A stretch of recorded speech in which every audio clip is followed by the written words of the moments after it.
What's up? Mike Mendoza, FASS Real Estate Services, Doza Real Estate Group. In the car talking real estate. Today we are looking at possible real estate development projects. First one is in Akron, Ohio. If you're not familiar, Akron is south of the Cleveland market, so just south. So it's got University of Akron, Goodyear, LeBron James Foundation, and everything that is happening there. So it's smaller than Cleveland, but still a major market, and also feeds off of the Cleveland market.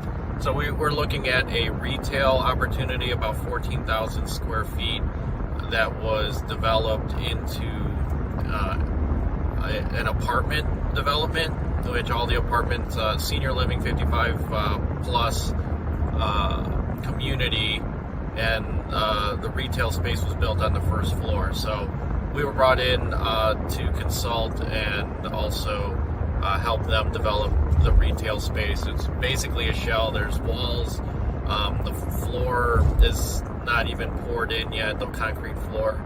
And but it does have heat, and so it's a big shell. So it's a great opportunity to take an empty space and create a retail plan for that area, for the residents of that apartment, and plus the community that surrounds the building. And this is surrounded by Summa Healthcare, the main campus to the north, and I believe to the northwest you have University of Akron, and then Goodyear is a little bit to the south.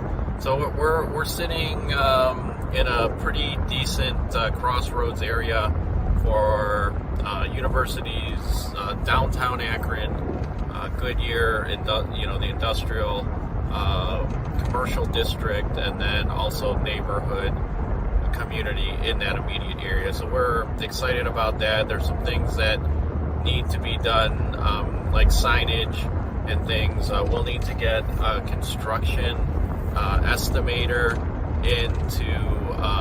and an architect to do renderings of what the space and the surrounding of the building can look like.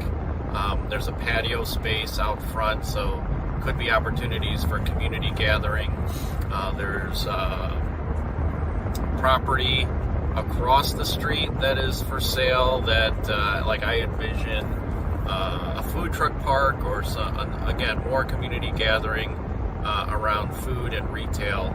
So that would have to be redeveloped from the ground up. I think it's an old gas station, and we would need to do something with that. But again, when we come into these neighborhoods, and you gotta put forward the vision of what could be there based on, again, the community needs.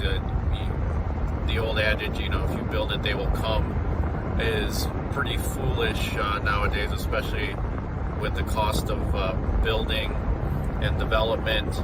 You have to be precise. You have to know exactly which consumer is going to be coming to that retail space and community space that you're planning in these areas, especially if the neighborhood is, I'll call it marginal, like this is. There's it's not the best neighborhood, but it's not the worst neighborhood in Akron, and it's got a lot of potential in developments, and building like this helps to improve the neighborhood and show that the community cares about where they live, and that they deserve new retail and services that that they demand for living out their lives and making their lives easier. So we will, like I said, get a construction estimator and architect to do some renderings, and then the next step would be to present that plan. Maybe we'll do some focus groups with the immediate community, the apartment dwellers that are in this building. It's about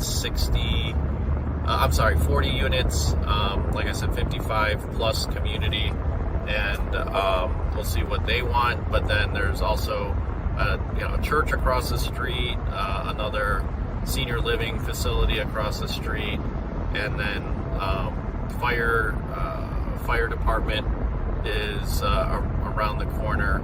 So there's a lot of constituents in this area, a lot of wide-ranging demographics from age and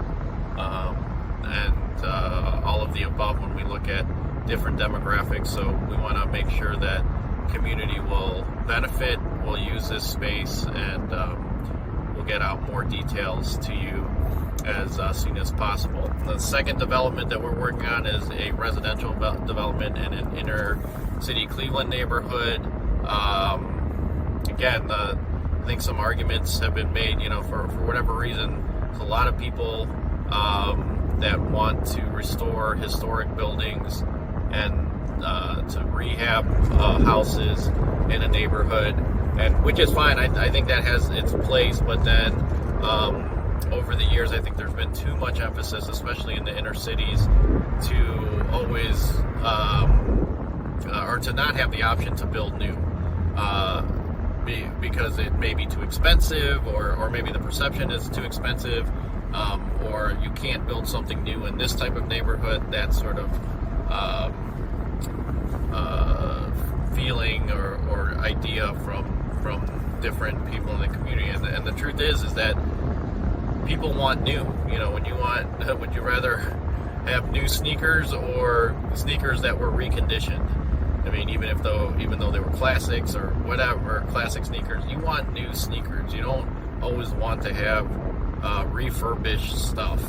And to be honest, in most cases, it's cheaper to build new than it is to try to restore old, just because there's efficiencies by building new, and it'll be more energy efficient. You don't have to retrofit something that may cost more as a custom fit item versus, again, building it from scratch. So try to think, there are some buildings, historic buildings that should be kept and restored and maintained, but there also, in my opinion, needs to be some room for new building in different communities to help refresh and give the community new stuff, because that's sometimes or a lot of times what they deserve. So with that, we'll keep updating you on what's going on with our development projects. I'm excited about these, and definitely we'll hear a lot more about this from us, from me. And if there's anything else you want me to talk about or see, and we do mostly everything when it comes to commercial real estate, property management, brokerage, consulting, and real estate development. With that, we will see you soon. You can contact me directly. My cell phone, 440-941-3692. Send me a text. That's the best way to send me a message, and so that I get it. Or you can DM me on Instagram, Mike Mendoza 216.